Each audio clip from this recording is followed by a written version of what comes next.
What's good, YouTube? It's a Christ of Faith and Prophecy, and today's video is gonna be about is super teams really killing the NBA?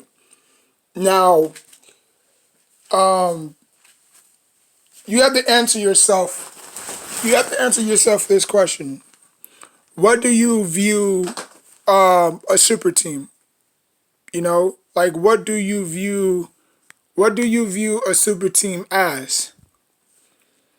Right? A super team is basically a team that has a lot of talent. It has a lot of superstars. Whether they're all-stars, superstars, they have to be in that realm. Now, throughout the course of the NBA, we have seen a lot of super teams. Some panned out, some didn't. You had Sam Cassell, you had Latrell Sprewell, and you had Kevin Garnett. They were pretty good the first year. After that, they just dismantled. You look at the Celtics with KG jumping ship. You know what I'm saying?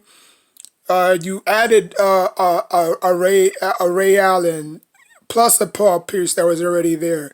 They underachieved. They only won one championship. You look at the 2013 New York Knicks. You had Stoudemire, you had Tyson, you had Melo. They didn't even win a championship, but they got to the conference finals. Well, actually, they got past the first round and couldn't get past the Pacers. You look at the team with Hakeem Olajuwon, Clyde, and Barkley. Again, they underachieved massively. You look at the 05 or '04 Wizards with, Antoine Jameson, Butler, and Agent Zero, Gilbert Arenas. Gilbert Arenas was James Harden before James Harden was James Harden. You know what I'm saying? They vastly achieved. They were very good offensively, but defensively, they couldn't stop a cold.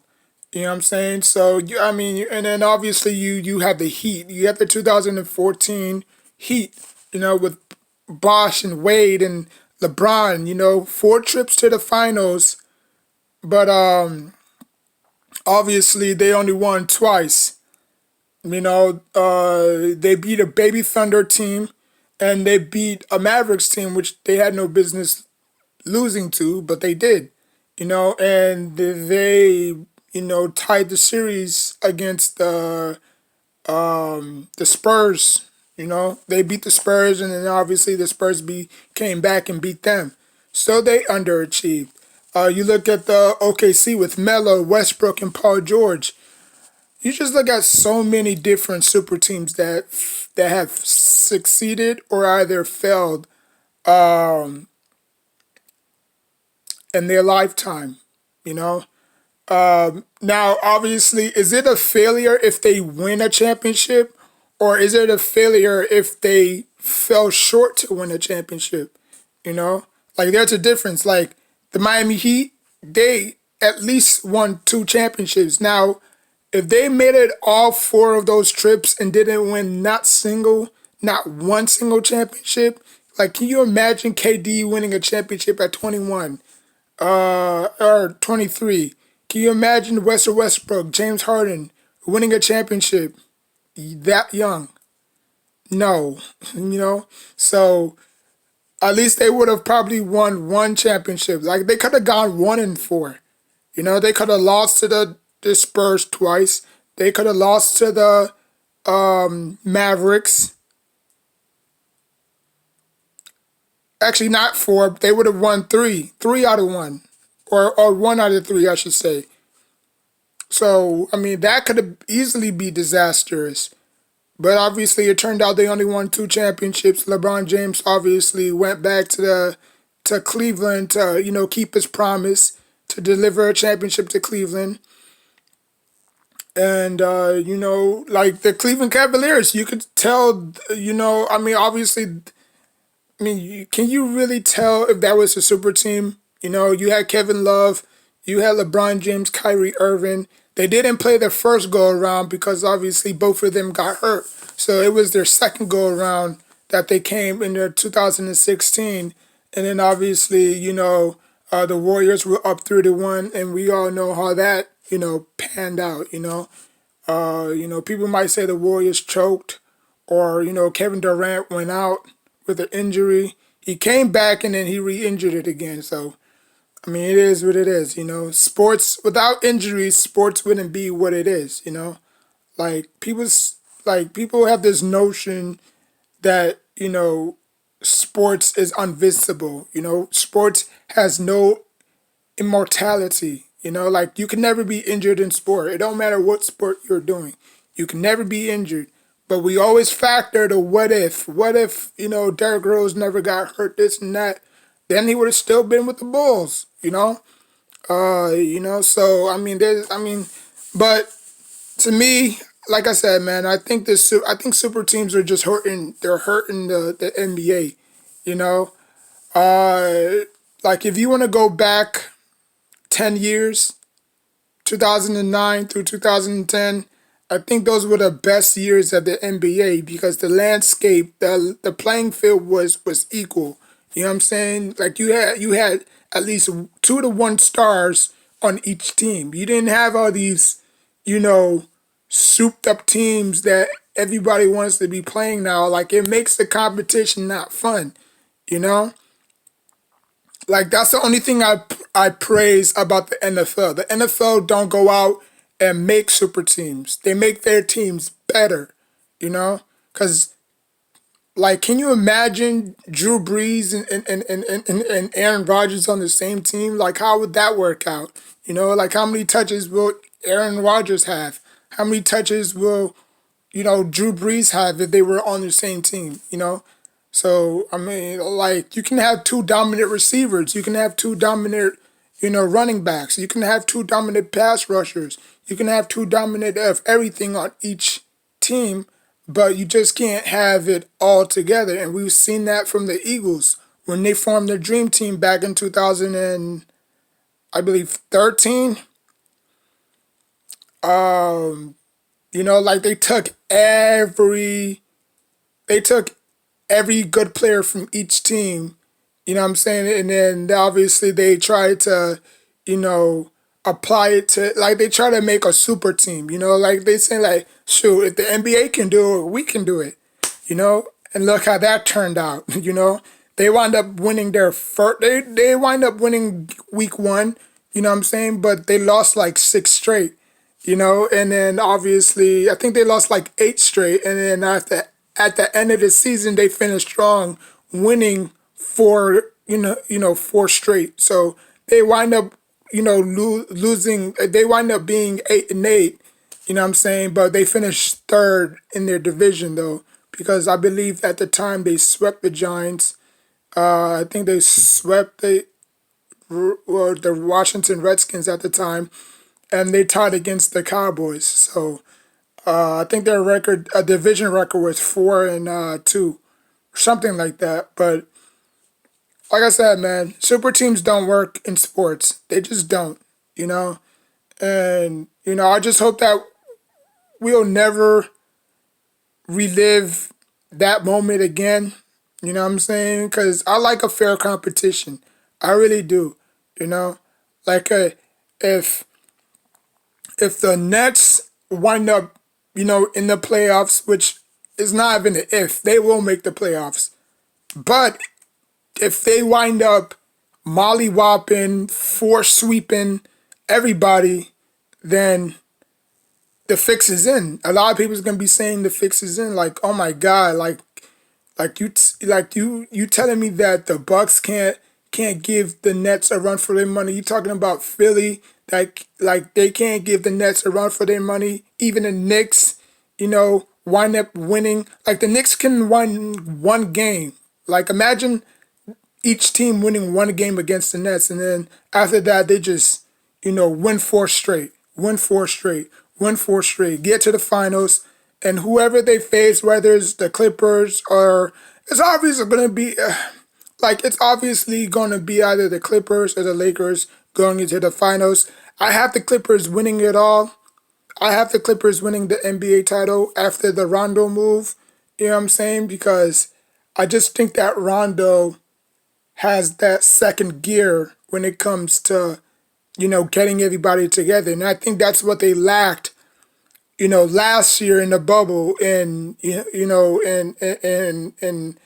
the year before that, last year in the bubble and this year, well, the year prior to that when they obviously, you know, lost to the Nuggets, like they just didn't have a, a voice, and I think Rondo provides that. You know what I'm saying? Because you're not gonna get that from Lou Will. Lou Will is not a leader. He's not a locker room leader. Patrick Beverly, same thing. He's not a locker room leader. Rondo has that presence. So wherever he goes, he's gonna make it count. And trust me, he will make it count. So it's probably going to be between the Lakers and the Clippers to see who goes to the NBA Finals. Because obviously the Clippers can't face the Lakers in the finals because they're in the same damn conference. You know what I'm saying? But it's going to be a very good, interesting series because obviously we didn't get that last year. We got the Nuggets and the Lakers. So but the East is going to be very interesting because, like I said, super teams just hurt the team, man. It just hurts the league, you know. Like we just want a fair game, We just want a fair matchup. Like last year, wasn't there. Last year was a very good example. Didn't necessarily have a lot of super teams. You had two superstars or one superstar on each team. Fair example. Now this year, you got the Brooklyn Nets. You got Drummond added to the damn Lakers. Like that's not gonna make any difference. You got the Clippers. So now you got all these teams that's obviously trying to do things the right way, but again, it's just like the media can't help it. They gravitate towards, you know, big news, like anything big news, they're gonna gravitate on like a leech because that's their job. Their job is to get the dirtiest information out there so that us, the fans, can bite on it and, they'll be like anything they put out, we'll believe because we don't know what's going on behind closed doors. You know what I'm saying? So if Drummond were to sign or if Drummond is to sign with the Lakers, how will that affect them both coming back? Now, obviously, Drummond can easily play the center position, so that's going to relieve pressure off for AD. AD can go back to his normal power forward position. LeBron James, going back to his small forward position. Shooter at the point guard, Kyle Kuzma. So, you know what I'm saying? So, I think that is probably going to heal the Lakers a little bit. The Nets can have an off night and still win because they got so many people that can throw out, at you. You know what I'm saying? So, like I said, it's not going to be fun. It's going to be boring, to be honest with you. So we don't want to see two super teams going at it. We just really don't. It just kills the momentum. It really does. Because KD can have an off night, James Harden can go for 40. James Harden can have an off night, but have 12 assists and 5 steals. 1 steal. 2 steals. Kyrie Irving can go off and, Blake Griffin can have 22, rebounds or stuff like that. Or DeMarcus Aldridge can go for 28. So you have different bodies that the Nets can throw at you while the Lakers still don't have a lot to work with, Now LeBron James have 2 big men that he could work with, When that's the last time the Lakers had 2 big men that they can work with? DeMarcus Cousins and who else? Dwight Howard? Well, obviously, I know they didn't necessarily play together, but they had 2 big men, So I mean, Drummond is going to fit easy on the Lakers. They're not going to ask him to do much. He will be starting center. That's no joke about that. He will be starting. He ain't coming off no bench. He's going to be starting. So, but anyways, man, like, comment, subscribe. And just tell me what you think about the impact of super teams. Do you like it in sports? Do you think it's unfair to the other teams that's trying to, do better? You know what I'm saying? Because they're not gonna have no recognition because it's all gonna be about the super teams. Like nobody can care less about what the Pelicans or the Hornets is doing. Shout out to Lonzo Ball. I hope he has a speedy recovery. It sucks that he has to miss the whole entire year, the whole entire season. You know what I'm saying? So the rookie of the year is probably going to go to Edwards, because,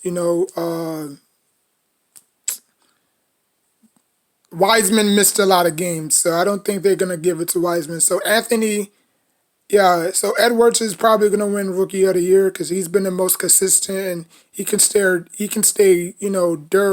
he's durable, like he can stay healthy. So,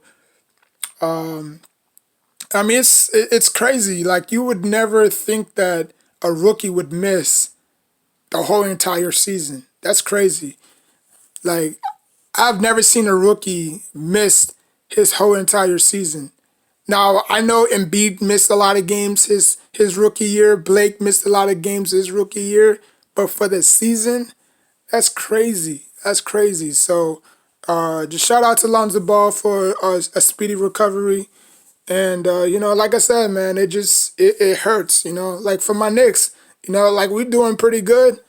Mike Woodson just got offered a head coaching job, I think in college for 6 years, Now, will that hurt us?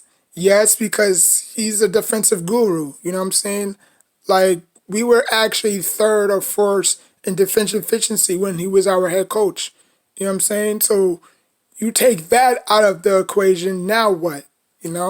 So now Tom Thibodeau is going to have to go and, or his coaching staffs is going to have to go out and, scout another assistant head coach, So, and then you got Mitch who's out probably for the season, So, I mean,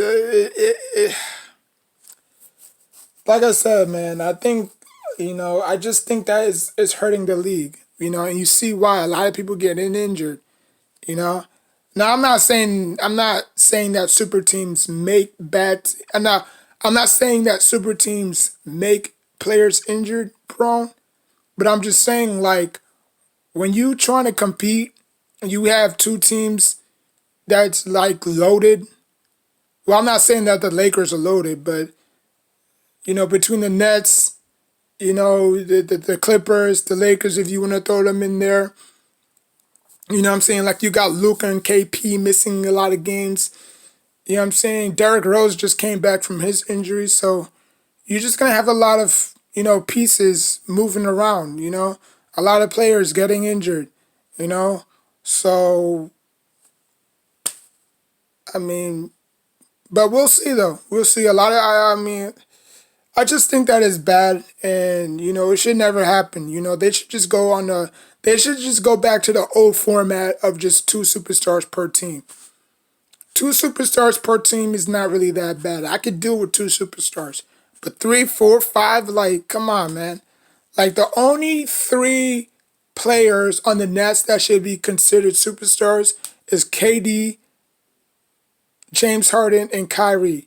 The rest is just a bunch of role players. Don't add DeAndre Jordan. Don't add Drummond. I mean, not Drummond. Don't add DeMarcus Aldridge. Don't add Blake Griffin, because those players are past their prime, and those players right now are just role players. The real superstars are the 3 I just mentioned. So a lot of people that want to say, "Oh, the Brooklyn Nets are stacked," no, they're not. They just have 3. They just have 3, in my opinion. They just have 3. They don't have 4 or 5. No, they just have 3. So, leave it at that. Like, comment, subscribe. I'll put the video in the description box down below. Like I said it before, if you are a fan of super teams, let me know. If you're not a fan, if you think the NBA should just go back to a two, superstar format, you know what I'm saying, like they did back in 2010, you know what I'm saying, let me know. Like, comment, subscribe. Until next time, take care of yourself and each other.